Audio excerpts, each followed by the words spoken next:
am Ashada. And I'm Diara. And welcome to Nationwide, where young voices shape the conversation. From social issues to politics, crime to careers, mental health to personal growth, we're tackling the topics that matter to you. No sugarcoating, just real, unfiltered conversations with the next generation. Hi everyone, my name is Ashada Joseph, and I am so excited to welcome you to the first episode of the Nationwide podcast. Now today with me I have two special guests. To my right, I have Roshanna Trim, who is the president of the League of Young Socialists. And to my left, I have Brathwaite, who is the president of the Barbados Youth Development Council.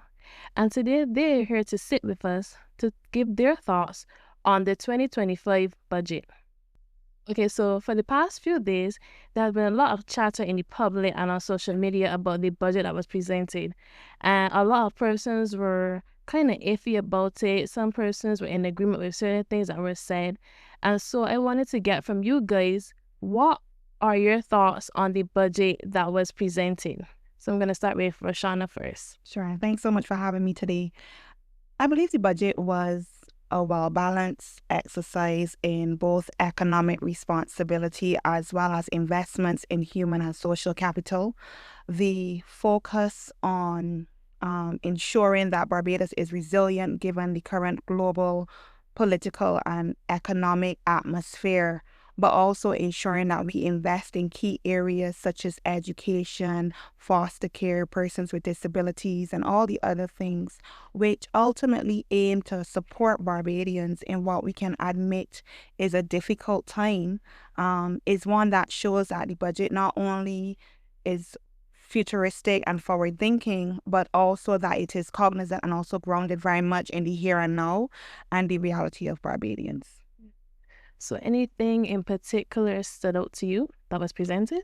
For sure. So when I look at the investment in the Barbados skills gaps, our conversations on artificial intelligence, digital technology, process automation, as well as if we consider the things, particularly on the increase in foster care, the solidarity benefits, there are a lot of things that really stood out to me and that I really find to be very sound policies. And I particularly would like to hone in on the increase, the 2% annual increase in the minimum wage, which does not take away from the fact that the minimum wage board will meet intermittently and decide and declare a minimum wage through the Minister of Labour, but that regardless of whether they meet or not, there's going to be an increase annually, recognizing that even between the time that the minimum wage board is convened, there's still a need for us to keep up with things like inflation and cost of living for Barbadians.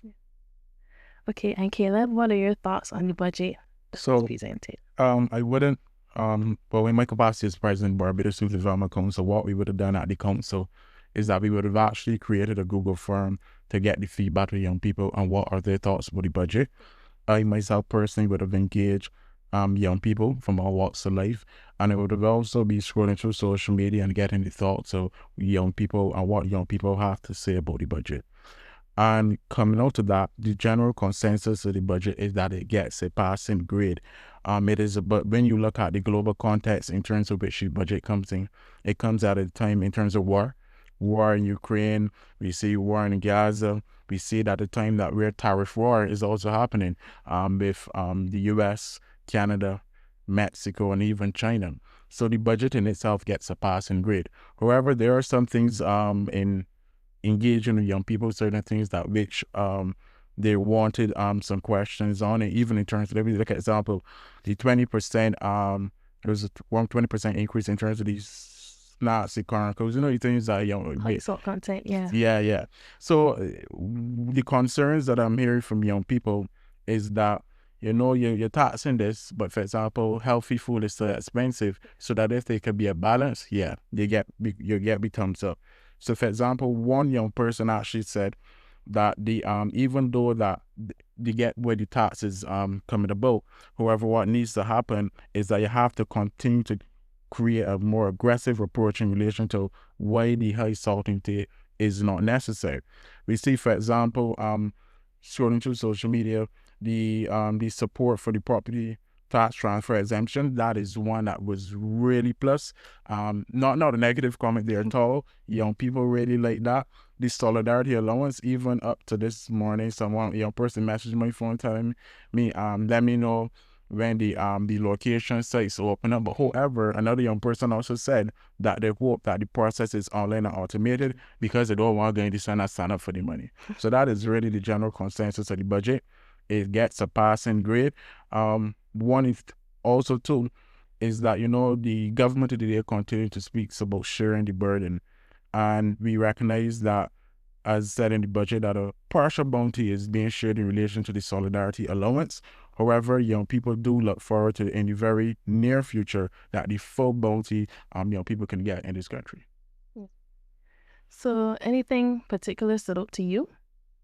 Yeah, of course, but me personally, or be in the capacity of president of BYDC, in my capacity as president of BYDC, what I was saying that in terms of solidarity allowance, the increase in paternity leave, the 2 weeks, is seen, what was it here now? The support for special needs, which is very timely, and I'm glad that government did really look to address that, because we as young people see that as a need.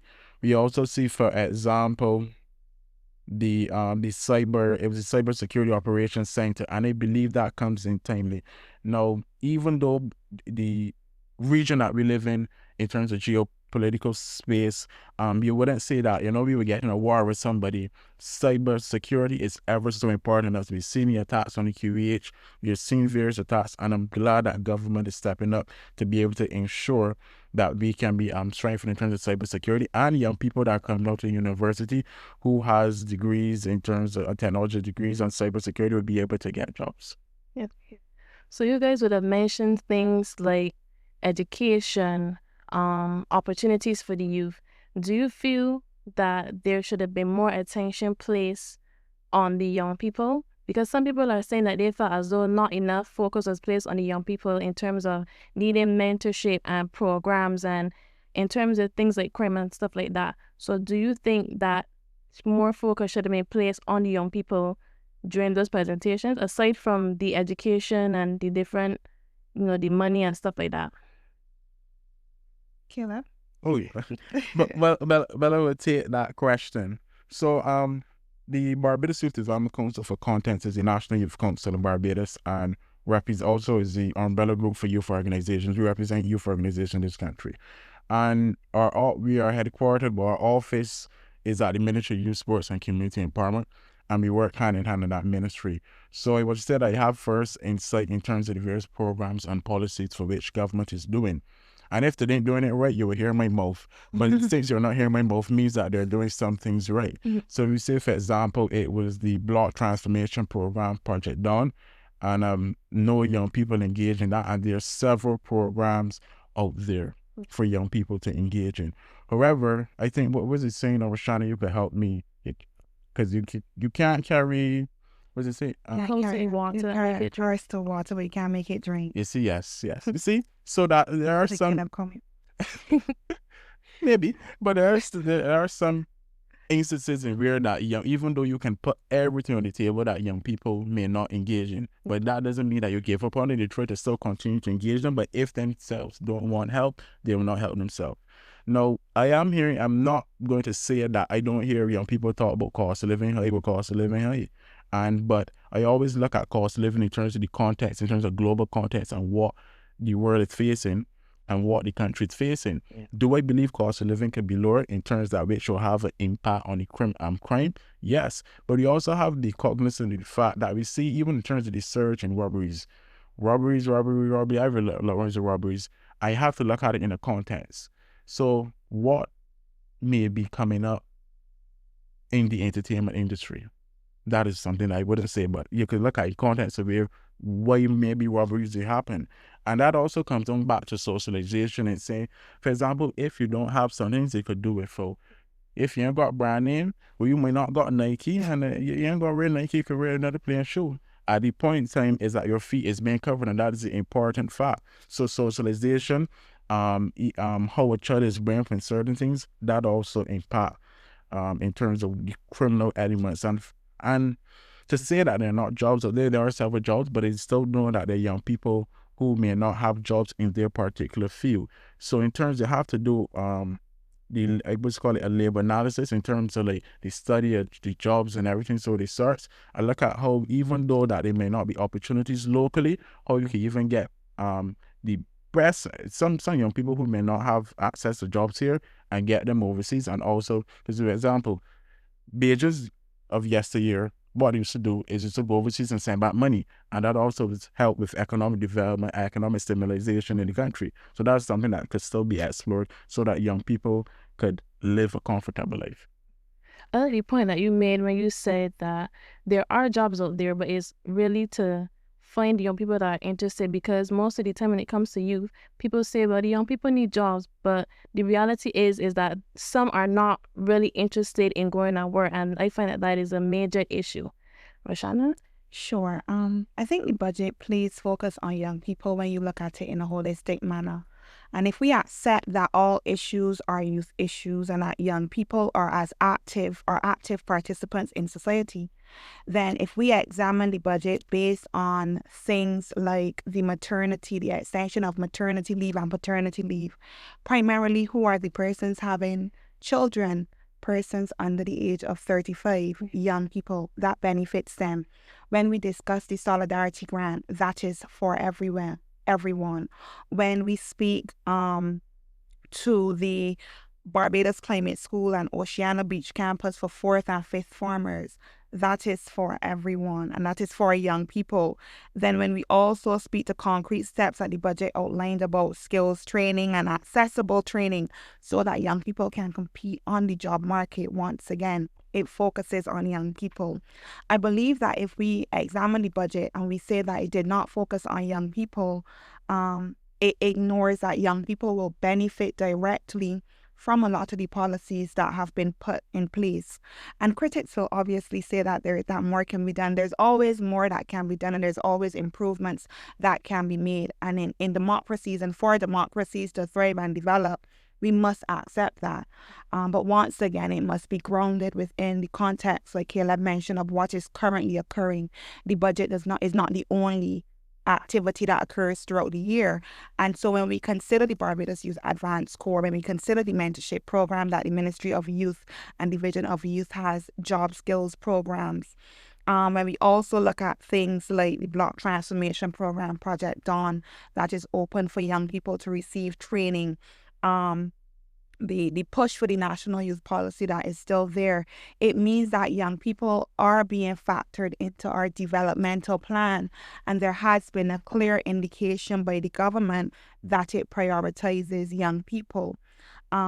If there was one thing that I could probably say that I wish that there was more focus on, and it comes from my background as a former president of the Barbados Youth Development Council, is that I really do want to see a very intentional approach to addressing the challenges that we have in this country on volunteerism, as well as youth organizations. Youth organizations, community organizations, they do so much work in Barbados, and they do it for a fraction of what companies, of what the government will do it for.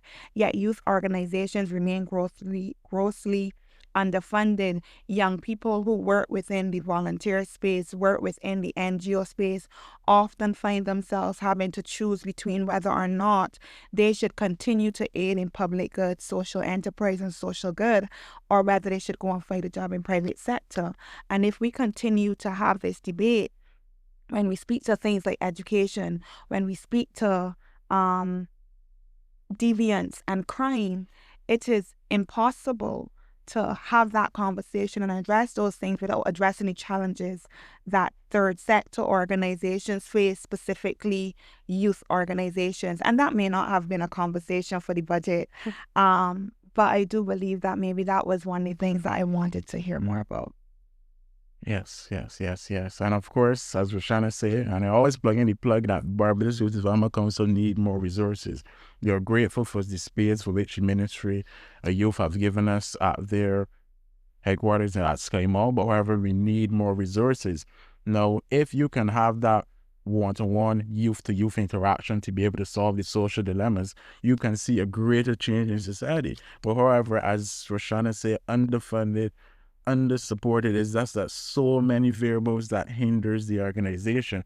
And to put it into context, we have been around since 1969. So you were older than Trafet. Imagine Barbados without Trafet. So that we have existed for many years and continue to be under-supported.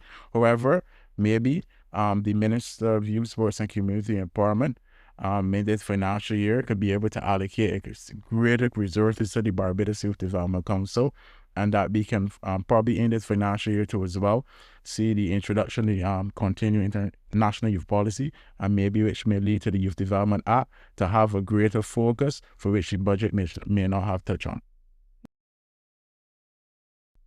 Okay, so we're going to kind of shift gears for a bit, and we're going to look at the topic of paternity leave, because within the proposal, it was announced that a statutory paternity leave would be for 3 weeks. So do you think that 3 weeks is enough time for fathers to be able to be home with their partners to assist with a newborn? Because it's a lot of work, and then the mother is going through all these different emotions, and she would need emotional support for a certain amount of time. So do you think that 3 weeks is enough? Last year, the league at the BLP's annual conference, proposed a resolution that asks for an extension of maternity leave and the introduction or extension of paternity leave, because a lot of companies offer paternity leave. Some offer, but it's very little, and it's also not legislated. So it really is left up to the whims and fancies of the employer. We accept that this is not enough. 3 weeks is a start. It is a good start, but it should be recognized as a start with the intent, and there has been a stated intention to increase. But we also understand that there is a balance that has to be struck between employers and employees, and in consultation, of course, with unions, employers, employees, and all the other stakeholders within the sector that this might affect. I guess 3 weeks was seen as a good starting point, with obviously there being room and space to achieve an advance. But 3 weeks has never been the benchmark, not for science, not for most of the best practices that we see around the world or around the region. But I think that it is worthy to appreciate that we've made a start, and a start is sometimes all that we really need in order to get the ball rolling to get what we actually want to achieve. So going to the point that you made when you said there should be a balance between the employer, the employee, and persons within the stakeholders, do you think that there should be protections for the fathers going on paternity leave? Because, they may have concerns like, would I have a job if I go on paternity leave, or will I be discriminated because I'm requesting paternity leave? So Barbados has very strong employment protections. And in the same way that the Maternity Leave Act does not allow for someone to be fired because of their being on maternity leave. So I can't say to you that there's no room for you. We've also just removed, with this budget presentation, there's been a removal of the stipulation that you can only have 3 periods of confinement with one employer, which means that can be extended. Or you can have more than 3 children at one place of employment. So I would anticipate and expect that the same provisions would be extended to fathers, but also that under our discrimination legislation, that there is no room for discrimination. Anyone who is discriminated against because of a request for paternity leave, they're well within their right to take appropriate action. Well, what I don't expect. Well, a competent government would, of course, when building up the legislation to be able to ensure that this paternity leave would ensure that the necessary protections are afforded to the father. So I don't think that should be a conversation. I expect the government to be competent in its when it's carrying out legislation. Now, switching to maternity leave, it has been increased from 12 weeks to 14 weeks for mothers who have singles, and then it is pushed to 17 weeks for mothers who have multiples. What are your thoughts on that?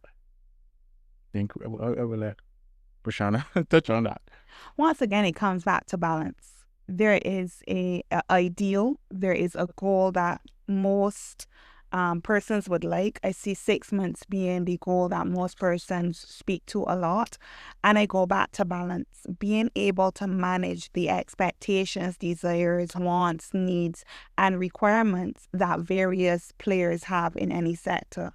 And so while we may be moving towards 6 months, and I do not know that that is the intention of the government, but we've increased the number of weeks in Barbados for maternity leave. It means that mothers now have a longer time to recover after confinement. It may not be enough. And so it really is for us to once again to look at this as a start and to continue to have discussion and dialogue. I think oftentimes we hear policy or we see policy enacted and we kind of believe that the conversation starts and ends at the point in time in which that policy is passed or shared with the public. And the truth is that that's not the case. If we are going to continue to progress and mature as a society, we have to be willing to have continuous dialogues and to acknowledge that some things that we may expect to happen immediately or that we may see as being something that should not take any discussion, should not take any dialogue, should not take any negotiation, that it's going to take a time because different players have different needs and different expectations. And so in balancing all of that, particularly with maternity leave, we know that there is a longer length of time for mothers to bond, to address any challenges health challenges or complications that may have occurred with a pregnancy, and also in terms of ensuring that they are able to take care of their baby and to heal, whether mentally or physically. But then we also know that employers have concerns about the length of time someone may be out of office or away from the business, the need for them to find someone to fill that space, and all these different things that employers are obviously balancing. And then the other stakeholders that we may not even be thinking about or considering are also there. And so once again, I go back to needing balance. I go back to the fact that it is a start and one that should continue to allow for us to have discussion and discourse in order to get to a point where we are as comfortable as we can hope to be while once again managing and balancing all the interest groups that may be there. If I may, I also think that in terms of the conversation of paternity and maternity leave, it is a conversation which have to be balanced with existing framework in terms of, for example, when your child is sick, the mother or the father go and do a sick leave. You can't hype on the work, you can't let the boss say, okay, well, Lord, but your child is sick and you have to be able to take the child to the doctor. So we have to get to a point where through the Employers Federation or Confederation, I think it's called, the Chamber of Commerce, the private sector, Trade unions. And the trade unions have that discussions and sit down, have that dialogue to ensure that Barbados can be a progressive society in relation to, for example, if you need mental health days, you need mental health days. For example, if your child is sick, you could be able to have those days that you can be able to take the child to the doctor instead of that. You as someone in terms of the company have to have a sick day, and then but when you're trying to carry your child to the doctor or to do an important activity for that child. And it is a conversation, that steps away from the budget a bit and really talks to how we have what the employment contract looks like and what we expect and what is reasonable given the realities that Barbadians face. And it's not only a conversation that should be led by the government. These aren't policies that simply should come down to government. And while government should support and should urge and encourage these kinds of dialogue, it isn't one that should be overtaken by the government. For example, exactly when we talk about things like employment and when we talk about paternity leave and maternity leave, When we speak to things like flexi work hours, Yes. all of these things, work from home days, the ability, like Caleb said, to have mental health days, to take care of children who are disabled, to take care of kids who are sick. Yes. And we can also acknowledge that this falls predominantly to women. It means that there's a bigger conversation that has to be had outside of the context of budget, and more so led by interest groups, by employers, that recognizes that workers and ultimately people who are the persons who are on the front line and making sure that businesses are able to be sustainable and to thrive, the backbone of businesses, are able to be seen as human. And we can also accept that there are practices right now that dehumanize people without taking into account their lived realities and their real lives. And so, but like I said, no, maybe a conversation very separate and distinct to the budget. Yeah, I think those were some valid points in terms of like balance and understanding between the employer and employee, that we do have lives and sometimes we may need to take a break and we may need, just a chance to get away from the workplace. Now, kind of shifting gears a bit more, it was announced that parents of children and adults would be able to sign them up for grants. These are persons who are blind, deaf, and mute. And we're all about inclusivity. So, do you think that it was a bit too late to include these groups in that grant, or should this have been done earlier on? Because if a part of your body is not functioning like it should, then that is more or less considered a disability. So do you think that this should have been brought on earlier, or was it a bit too late to introduce this? I don't know that it is ever too late to improve policy and to make policy better. And obviously, maybe it was an oversight, maybe it was not. But the truth is that it takes a responsible and a compassionate government to correct things that may include persons that have previously been excluded. But also the provision that was shared during the budget presentation is one that is going to be retroactive. And so parents of children or adults who now qualify for the special needs grant will be paid retroactively. And that allows for them to, it's not too late, because all of the funds that would have been allocated, you would be able to receive. And so I think that once again, it goes back to the willingness of governments and policymakers to continuously improve policy and to continue conversations, because we don't know everything. It is impossible for any government to know anything, and they should not be so complacent as to assume. And so in the instance where you recognize that you have made an error, or you recognize that a policy may not be as far-reaching as intended, you can correct that and course correct. And I did note that during the budget presentation, it was noted that dialogue and conversations will continue so that persons who may be excluded due to the fact that a condition may be rare will be included. And I think that as we see the rollout of the bill for the persons living in Barbados with special needs, as well as the enactment of the policy to make life more comfortable for persons living in Barbados with special needs, with disabilities, we are going to see improvement on policies that will enhance their quality of life and make Barbados more inclusive and more tolerant as well of everyone, because we also have to match these things with education and with other support and other interventions, so that it's more than simply persons receiving a grant, but there is a genuine understanding in Barbados across the board of how persons are affected by disabilities. Well, the Barbados Youth Development Council fully support the measures outlined and the views of everyday young people. That is, we fully supporting, and is measures that are welcome. As Roshanna says, it's never too late to improve policies. It's never too late to do the right thing. I see it as a step in the right direction, and that the government is prioritizing young people with different abilities. And I think that's good.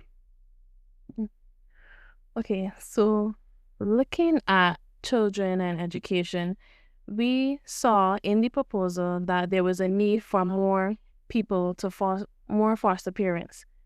And the payment or the stipend for foster parents increased to about $200. So do you think that $200 would be enough for that foster parent? Because in reality, raising a child today is expensive. Is expensive, and it is an expense in itself. And they also have other things to take on in terms of utilities, school, different things to take on. So do you think that $200 would do justice to that parent, or should it be more being put forward? Oh, you look for me. So what I was saying from the National Youth Council standpoint is that I don't have the breakdown in numbers to be able to examine line by line if $200 is an increase. I do acknowledge there's an increase. What I will say is that having grown up near the Nightingale Children's Home, and there are several children in the home that would like to benefit from going into foster care, going out in terms of like the structure in terms of Nightingale, where everybody live there, and to be able to enter that family-like type of atmosphere. So with government's call to have more foster parents, that is one I do fully support. But at the time where the BYDC is able to break down the numbers, we will be in a position therefore to make an informed statement. I want to acknowledge that fostering children is a heavy responsibility, and it can have its challenges. However, I think that in order to put this conversation into context, we have to first understand what foster parents currently do and what is expected of them. And so the expectation would be that someone who offers to foster a child can take care of certain responsibilities, such as things like their own utilities and their rent. And so the stipend being offered is more of a support than it is to cover the cost of the child that is being fostered. And so there will always be argument that it is not enough. And the same way that we will always have discussion or disagreements about how much money is enough for a salary. Some people say to live comfortably, they need $10,000 a month. Some people will say $5,000. My mother sent me to school with $10 shoes. I've never forgotten it. My mother sent me to school with $10 shoes. There are some parents who believe that their child cannot go to school with anything less than shoes for $150. And so it begs the question, what are the necessities, and what is the actual price point, and who does the responsibility fall to ensure these things? And so is $200 enough to raise a child? That depends on a lot of things. It depends on where you live, the kind of lifestyle that you have, the kind of habits that you foster, what you see as wants and what you see as needs. And like Caleb said, I don't believe that I am in a place to say that whether or not it is enough. I do not know the full arrangements between the government and foster parents, and I won't speak to that.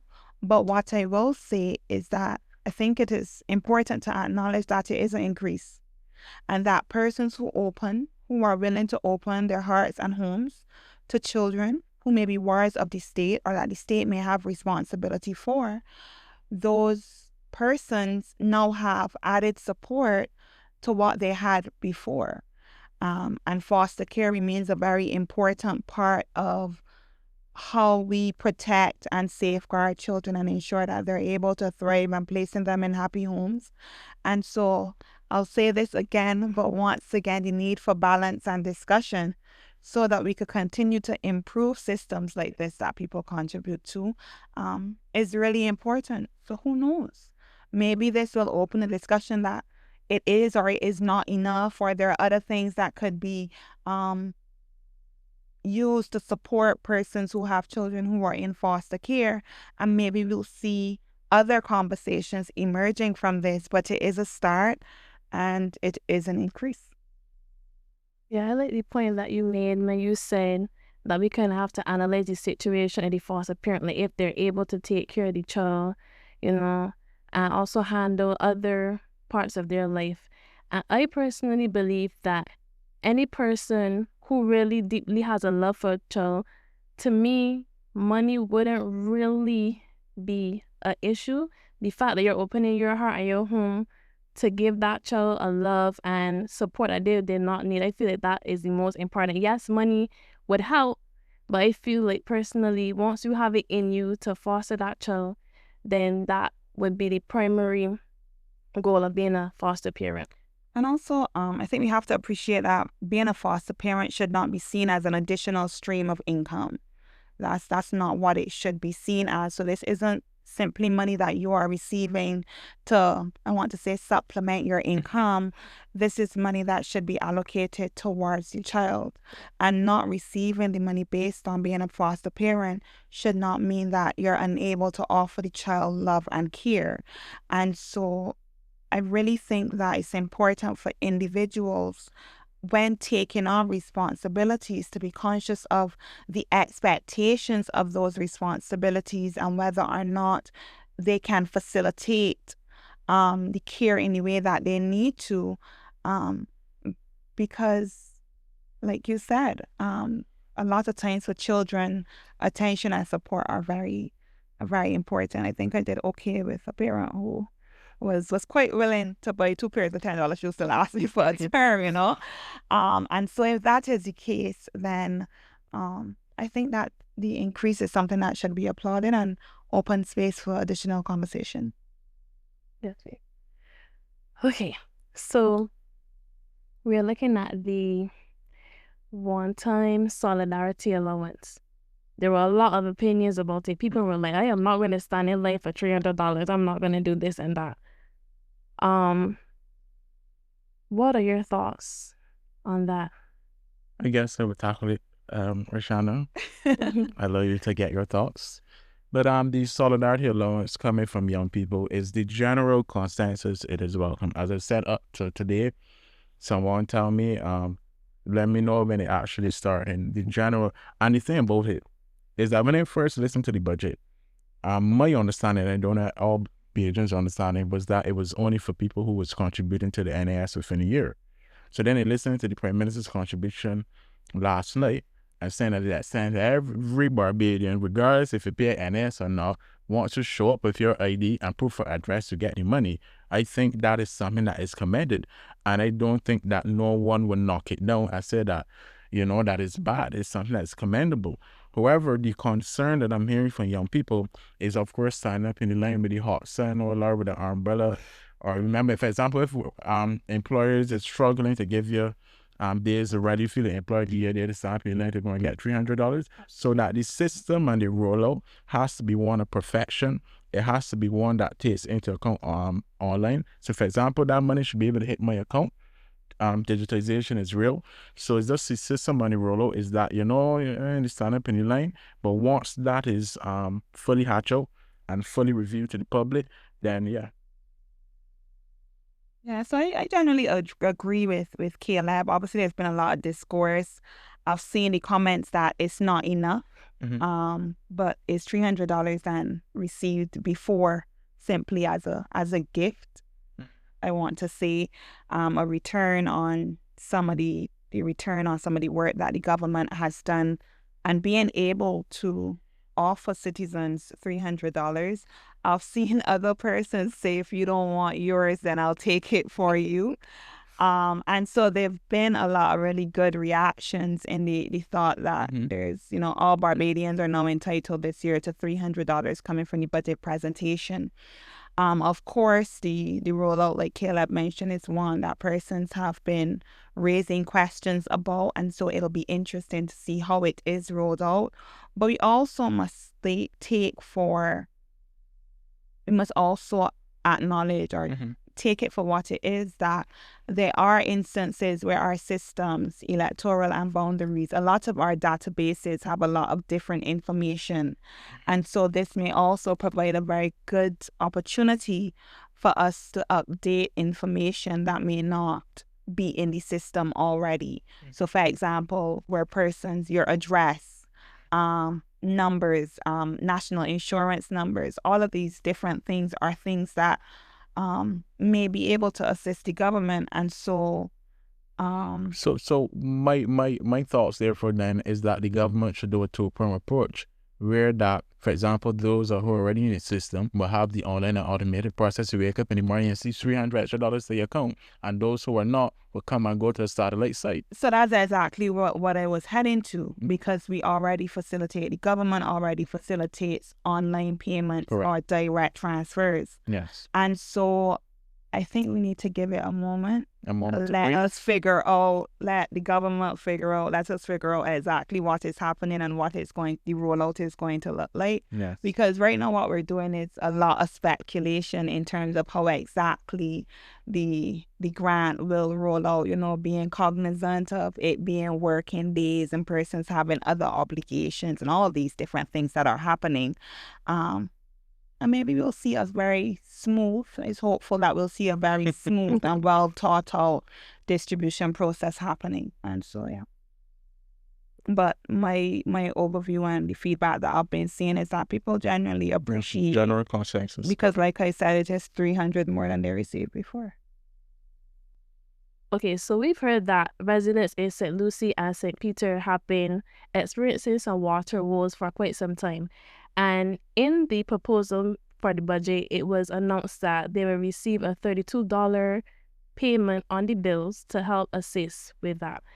And I personally think that from the beginning, the issue of the water should have been taken care of. Yes, the assistance is helpful. It is good that they're receiving some help, but I feel as though the problem should have been fixed from earlier on so that we would not have to arrive at this problem right now.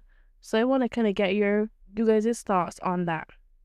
The challenge with this is that there is no quick fix. It requires that we change a lot of the pipes in St. Lucie, and for it to be sustainable, it cannot be a quick fix. If we want to see St. Lucie and St. Peter and the persons who live there having water flowing from their taps, that they feel confident enough to drink from the taps. And, you know, that's a luxury that Barbadians enjoy that you don't experience anywhere else in the Caribbean or in the world as well. And so it means that because of our very old pipe system, that switching it requires that you do a full-scale switch. It's not enough to just switch one pipe here, because we do know that sometimes Water Authority fixes a pipe, they pave the road, MTW paves the road, and then a week later you see that road has to be dug up again, not because the agencies aren't communicating, but because of how old our pipe system is and the amount of pressure that a new pipe can place on the system. And so it means that, unfortunately for the residents, there is no quick fix. It takes time for that replacement to happen. We know that it is a costly endeavor. And so I hope that as the pipe work continues and as MTW continues its work, that it's done in a manner that is quick, but that it is effective, so that the residents can get some relief and so that they can once again go back to seeing clear water coming from their taps. I think last night in the Prime Minister's contribution, she would have also touched on this and talking about the mains replacement and replacing the old rusty pipes. But I can tell you, I went to the Alexander School that's in St. Peter, and when drinking from the tap, the water tastes rusty for true. There's no light. And I used to prefer my water from St. Michael, of course, over that, and the water was rusty, and that's what, a couple of years now that I would have left secondary school. And the problem that it faced in St. Lucie and St. Peter in terms of the rusty pipes is one, as Roshanna said, that wouldn't have a quick fix. It's something that, in terms of the infrastructure, of laid years ago. So, for example, the water fountain that is near Hero Square, right there by the old churchy building, that was a monument dedicated to the where back then Barbados sort of had would be the first Caribbean country to have drinking water coming out of the taps, and that money was placed there. So it gives a context in terms of how long these meals were placed on the ground, in terms of the extent to which you will have to be able to dig up these meals and get it fixed. Now, zeroing in on your question in terms of the $32, is it I can't remember if it's $32 on the current bill, and what is the current bill for people. Are they charged for dusty water usage? I don't know the details about that.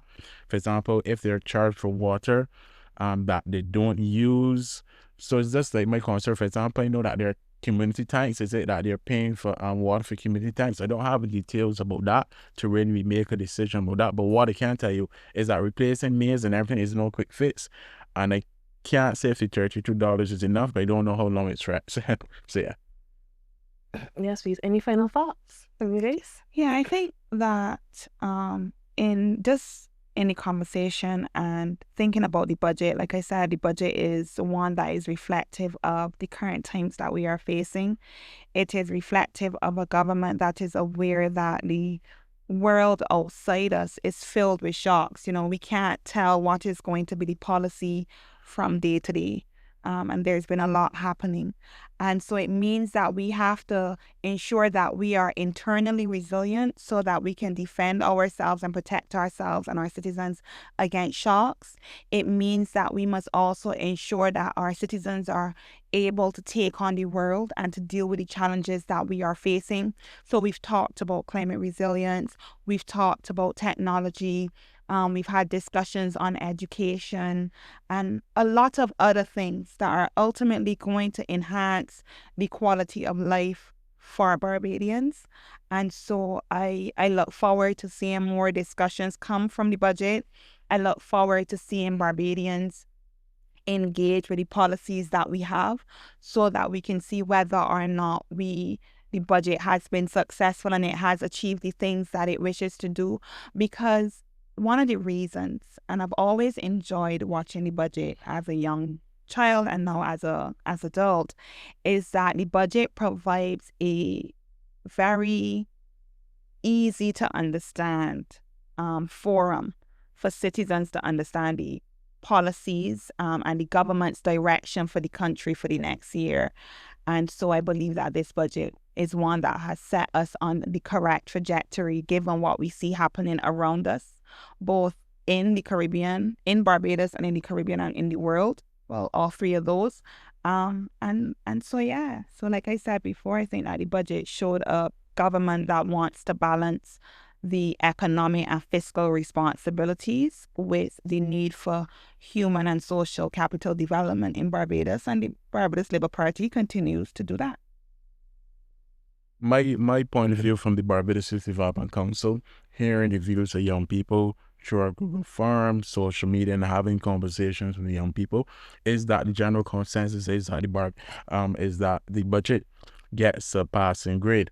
We do hope that the money is allocated as outlined in terms of the estimates leading up to the various policies and plans that we are hearing from the ministries. We do hope that those monies are allocated correctly so that you can assist in the development of Barbados and uplift Bajans. Some concerns, however, is that we would like to see a resurgence of light manufacturing. You're hearing the talk about Barbados being an innovation hub, and what could happen is those existing sites, those industrial sites, for example, like grisettes and everything, so research that are not in use now, you can turn that into be the innovation hub for Barbados and employ young people, so that young people who may not be inclined to the tourism industry, that don't want to go into tourism industry, there are other avenues locally for them to be able to generate much needed income. What I was looking forward to hearing in the budget, however, too, as well, is where the emphasis placed on the orange economy. For example, young people earning on TikTok on YouTube. I know that there's this particular TikToker. She would have outlined that she has to change her account to US account to be able to make money off for it. However, that should not be happening. And I do look forward to probably Ministry of whatever Division of Culture working with Economic Affairs and Investment, looking at how we could be able to work with these social media giants so that young people who want to go on TikTok and make money like anybody else. For example, what Rihanna had, all these TikTokers here and they make money with TikToks, where Bajans can be able to make money TikToks having a local account, so that young people could benefit, so that there's a greater push towards generating economic activity for the orange economy. And lastly, young people continue to share the burden, and we are grateful for the partial bounty that the government will provide in terms of the $300 allowance, and young people look forward to in the very near future to have the full bounty. So yeah. Yes, please. Thank you, Roshanna and Caleb. I enjoyed sitting with you guys and hearing your thoughts on the different topics that were brought up. And I think that I would have learned something based on the conversation today. And I thank you both for your time and for your contributions. Thank you very much. Thank you for having me. I am Ashada Joseph, and thank you so much for tuning in to Nationwide. Join us next time for another episode.